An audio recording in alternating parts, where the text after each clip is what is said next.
Salut tout le monde, très urgent. Mes chers amis, aujourd'hui, samedi 20 juillet 2024, le Premier ministre Choguel Kokala Maïga, Premier ministre du Mali, vient de démasquer la CEDEAO. Le Premier ministre Choguel Kokala Maïga vient de confirmer que l'AES ne va jamais retourner dans la CEDEAO. Le Premier ministre Choguel Kokala Maïga vient de dévoiler les faces cachées de la CEDEAO. Écoutons, mes chers amis, pour bien comprendre. Écoutons. C'est eux qui ont créé les conditions du retrait des pays de l'AES. Et ils vont se réunir. Est-ce que vous imaginez cette CEDEAO? Les gens ne payent même pas leur cotisation. C'est l'Union européenne qui paye leur cotisation. Vous voyez? Des gens qui se disent vraiment comment on appelle là, indépendants. Ils disent que non, la CEDEAO est indépendante. Mais pourtant, c'est l'Union européenne qui paye leur cotisation. Le Premier ministre, Dr Choguel Kokala Maïga, vient de confirmer ça. Moi, je ne savais même pas ça. Je vous dis, hein, pour être honnête, moi, je ne savais pas ça. Tout leur budget là, ça vient de l'Union européenne. Et il va encore faire d'autres révélations. Hein. Écoutons le reste.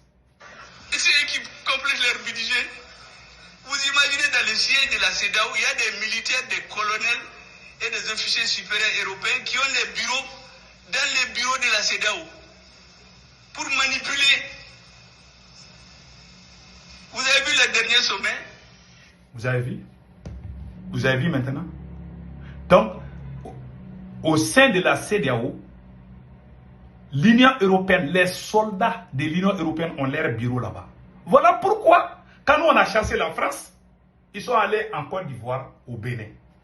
Bon, vous voulez que nous on retourne dans la même CEDEAO? La même CEDEAO a refusé de Mali en 2012, quand le président ATT est allé demander. La CEDEAO avait promis d'envoyer 5000 hommes. Le président Amadou Toumani Touré, en 2012, a parlé avec le président ivoirien et le président sénégalais. Le président ivoirien et le président sénégalais étaient d'accord pour qu'on envoie 5000 hommes au Mali pour aider. En ce moment, les terroristes étaient juste à la porte de Kidal. Les terroristes ne dépassaient même pas 300-400. Mais ils étaient très armés. Parce qu'ils avaient des appuis de la France. Quand la CEDEAO a voulu nous aider, le président Sarkozy a envoyé son ministre des Affaires étrangères et son ministre de la Défense, Alain Juppé et Laurent Fabius, sont allés à Dakar pour dire au président sénégalais et au président ivoirien de ne pas aider le Mali. Ils ont refusé. Les terroristes ont attaqué le bateau à Tombouctou. Qu'est-ce qu'ils ont fait? Ils n'ont rien foutu, ils n'ont rien dit. Et ce sont eux qui sont venus devenir des donneurs de leçons aujourd'hui. Soyons honnêtes dans la vie. Maintenant, écoutons les restes. Vous allez comprendre ce que Dr Choguel Kokala Maïga. Donc, ça veut dire qu'on ne va plus retourner dans la CEDEAO. Point barre, c'est fini. Écoutons. C'est une ministre de notre pays qui vient. Vous avez vu la photo, elle donne des instructions, le doigt en l'air au président de la commission. Comme un élève qu'on a surpris dans les toilettes. On lui fait comme ça, la tête baissée. Président de la commission de la CEDEAO, un ministre, un sous-ministre de notre pays. Et c'est ce monsieur qui vient nous menacer. Mais ils ne connaissent pas les Maliens. Voilà. Nous sommes un peuple de guerriers. Voilà. On a renvoyé les Français. Voilà. Et tous les présidents qui se sont attaqués au Mali, en Afrique, ils ont tous mal fini. Voilà. Et c'est pourquoi j'ai dit à tout le monde, laissez-nous en paix.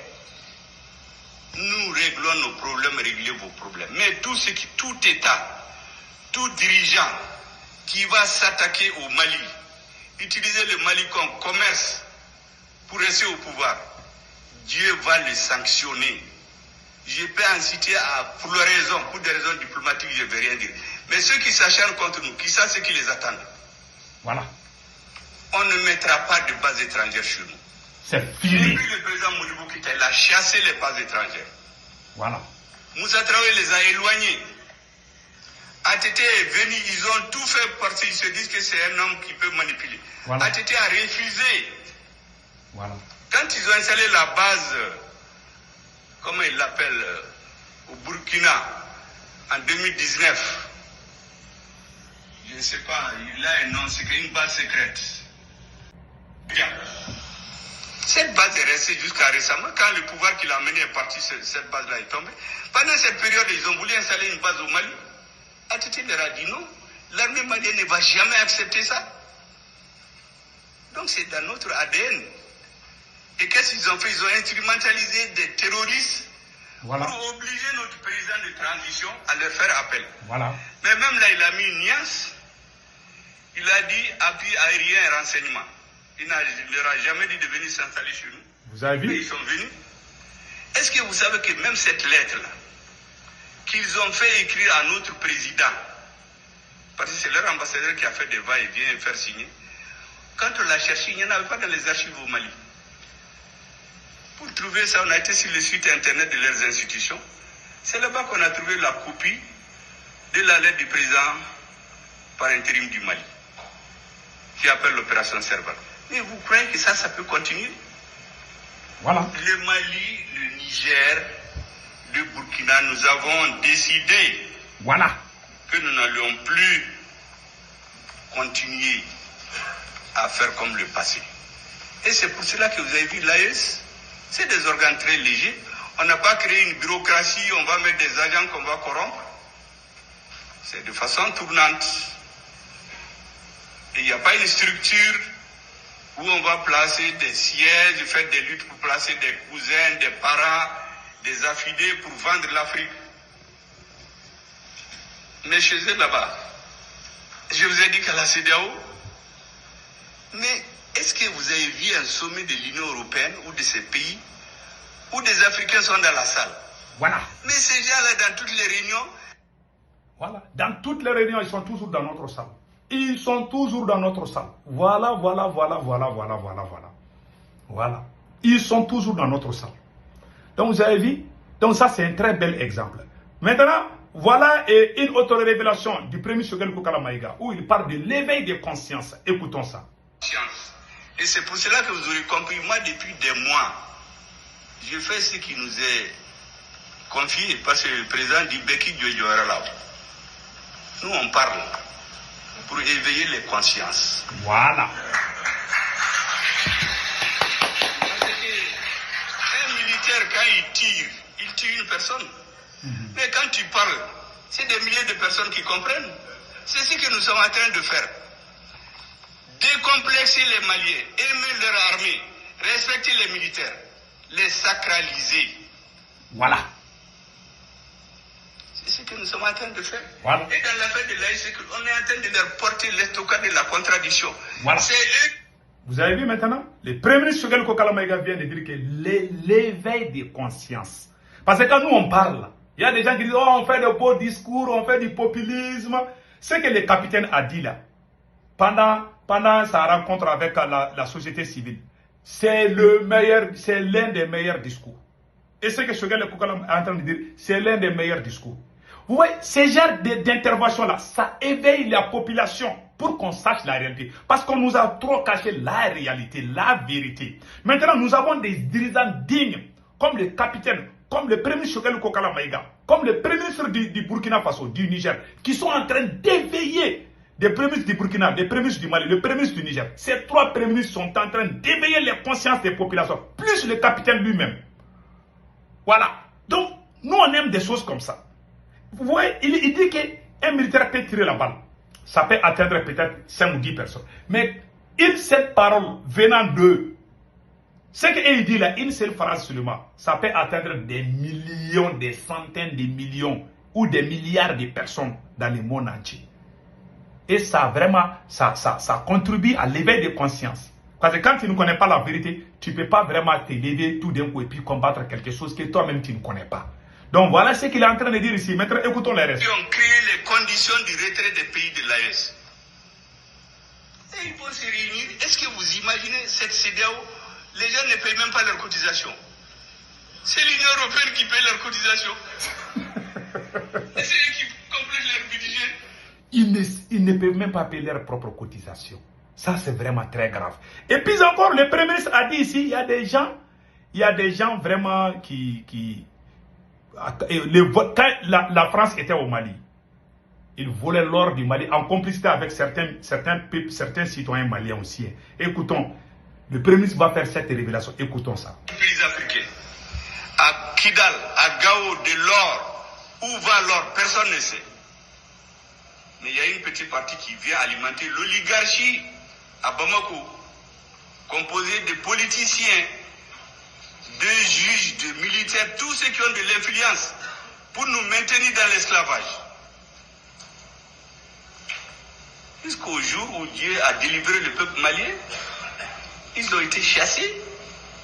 Est-ce que vous savez qu'il y avait des gens qui ont 96 millions de francs CFA par jour, par mois disons, dans l'exploitation de l'or. Voilà. Ceux qui se sont mis à leur service. Voilà. Ça, c'est la petite quantité qu'on donne à ces vallées-là.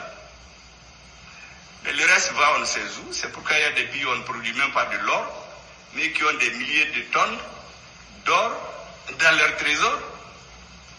Mais nous, on lit tout ça. Aucune route, aucun puits pendant 10 ans au nord. Toutes les populations sont parties. Tous ceux qui peuvent faire les affaires économiques, les hommes d'affaires, assassinats ciblés, pour créer un vide. Et on dénigre les militaires. Moi, j'ai écouté des généraux se moquer de nos militaires. Ah, les militaires. Et puis, il y a des hommes politiques aussi qui leur emboîtent le pas. Il y a des hommes politiques ici qui disent, ah oui, au Mali, il n'y a pas de militaires. Ils ne sont bons que pour les défiler les coups d'État. Dès que tu tires, ils fuient. Et j'entends des généraux dire là, non, non, non. Même les véhicules qu'on leur donne, ils les vendent, ils enlèvent le moteur, ils enlèvent les pneus. Pour décourager les Maliens. Voilà. Pour amener chez eux, cultiver chez nous le rejet du militaire. Voilà. Heureusement, comme je dis, notre peuple a été délivré. Voilà. Vous avez vu maintenant? Il faisait ça. Même le capitaine a dit ça. C'est-à-dire, on fait croire à la population que les militaires ne peuvent rien faire. Il y avait même des militaires, pas seulement des politiciens. Hein. Ce problème-là qui s'est passé là, il y avait même des militaires. Blaise Compaoré était quoi? Blaise Compaoré était un militaire. Vous voyez? Donc il y a l'ancien gouverneur de Kidal. L'ancien gouverneur de Kidal, dont son vocal a fuité. Il a dit lors d'une conversation, ouais, il a même insulté le président malien pour dire que voilà, on est avec les rebelles, et vive les rebelles. Vous voyez ce qu'ils sont en train de dire. Voilà. Donc ça, c'est pas bon. C'est pour vous dire que les ennemis sont partout. Ce n'est pas seulement des politiques. Il y avait même des généraux au Mali. Il y a des généraux qui vendent. Il y avait des officiers supérieurs qui vendaient des armes aux terroristes. Il y a des officiers supérieurs de l'armée malienne qui vendaient des armes aux terroristes. Ça a été fait ici au Mali. Donc pas seulement les politiciens. Hein. Disons la vérité. Il y avait des militaires pourris aussi. C'est pour ça qu'on doit nettoyer partout. Voilà. Mais les politiciens sont à la base de tout. Hein, parce que ce sont eux qui ont appris les militaires à voler. Donc, vraiment, on accuse les politiciens, ça, il faut le dire. Ce sont les politiciens qui ont enseigné les militaires comment voler. Ce sont les politiciens qui ont enseigné certains officiers supérieurs de l'armée comment voler, comment mentir. Et les séquelles sont là, on le sait. Même jusqu'à nos jours, il y a des militaires qui ne sont pas corrects. Il y a des militaires voleurs, même dans cette transition. Ça, il faut le dire. Des militaires qui aiment les magouilles. Je préfère ne pas en citer. Tout le monde sait ce que je vais dire. Donc les séquelles sont là. Voilà. Il y a des militaires que les politiciens ont amenés dans l'armée et qui font les mêmes pratiques que les politiciens. Et ça, c'est une vérité. Donc, Dr Choguel Kokala Maïga vient de dire, et puis il a dit quelque chose aussi qui m'a beaucoup plu. Il parle du problème, voilà. Quand un Africain est dans un poste, voilà sa réaction. Écoutons Dr Choguel Kokala Maïga. Bon, voici le problème des Africains. Dès que quelqu'un est dans un poste de responsabilité, il croit qu'il va faire ce qu'il veut. Or, il faut faire ce que la loi a dit. Donc, c'est que ce fonctionnaire de l'Union. Voilà, c'est une vérité. Donc, mes chers amis, on va laisser la vidéo d'aujourd'hui et passer un excellent week-end. Ciao, ciao.